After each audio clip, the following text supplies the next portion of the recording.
என் அன்பின் பிரியமே, என்னை நீ நினைத்தாயல்லவா?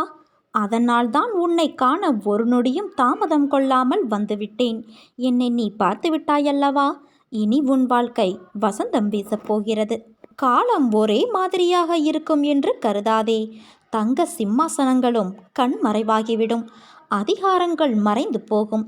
செல்வ வளம் சொல்லாமலேயே சென்றுவிடும். கொடுக்கும் கரங்களே பெற்றுக்கொள்ளும் கரங்களாகிவிடும். அப்போது கொடுப்பவர்கள் இருக்க வேண்டுமல்லவா?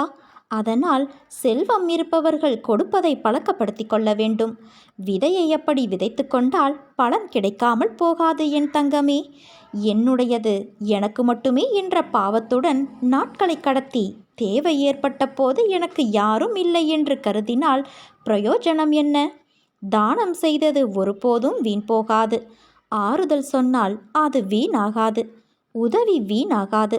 நல்ல சொற்கள் வீணாகாது. அன்பு வீணாகாது. தேவை நேர்ந்த போது அதிக பலனை இக்குணங்களே அந்த இறைவனின் வடிவத்தில் பிரத்யட்சமாகும். இப்படி சேர்த்து வைத்தது எதுவோ அது மட்டுமே ஜீவர்களோடு வரும். உயர்ந்த கதியை நல்கும். அதனால் பிரம்மஞானத்தால் பெரும் பிராப்தியை இவ்விதமாகவும் பெற முடியும். எனது சொற்களை நீ மறந்து விடாதே என் தங்கமே.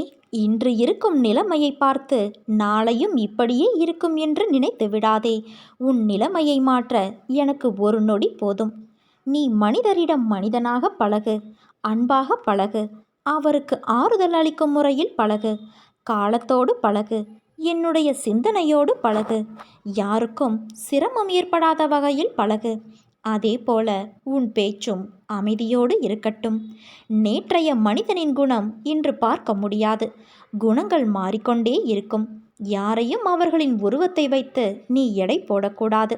நான் உன்னிடம் மட்டும் மௌனம் காட்டுகிறேன். ஏன் தெரியுமா? நீ நினைக்கலாம், பாபா என்னை கண்ணெடுத்து பார்க்கவில்லை என்று. அந்த நினைவை அறவே ஒழித்துவிடு. ஏனென்றால் என் விருப்பமே சதா உன்னோடு இருக்கிறது. எத்தனை பேர்கள் உங்களில் என்னை அவர்களின் உயிர் மூச்சாக நினைக்கிறீர்கள்? அப்படி அவர்கள் என் நாமத்தை சதா சாயி சாயி என்று சொல்லி கொண்டு வந்தால் நான் அவர்களை விட்டு போவதற்கு எனக்கு வேறு இடம் ஏது? என் பக்தர்களின் இதய கமலமே நான் வீற்றிருக்கும் சிம்மாசனம். என்னை நம்பி ஏமாந்தவர்கள் என்பது பேச்சிற்கே இடமில்லை. நான் எப்போதும் உன்னோடு இருக்கிறேன். உன் வாழ்க்கை பயணத்தை தொடர்ந்து நிம்மதியாக இரு. உன்னோடு உன் சாய்தேவா நான் இருக்கும்போது உனக்கு என்ன கவலை? நீ என்னை நினைக்கும் ஒவ்வொரு கணமும் உன் துன்பத்தை போக்க நான் ஓடோடி வருவேன். என்னை மனதால் நினைத்தாலே நீ போதும். உன் தேவைக்கான பதிலை ஏதாவது ஒரு வடிவில் வந்து உனக்கு கிடைக்கும்படி உன் சாய்தேவா நான் செய்வேன். நீ நம்பிக்கையோடு இரு. நல்லதே நடக்கும். சாயிருக்க பயமேன்.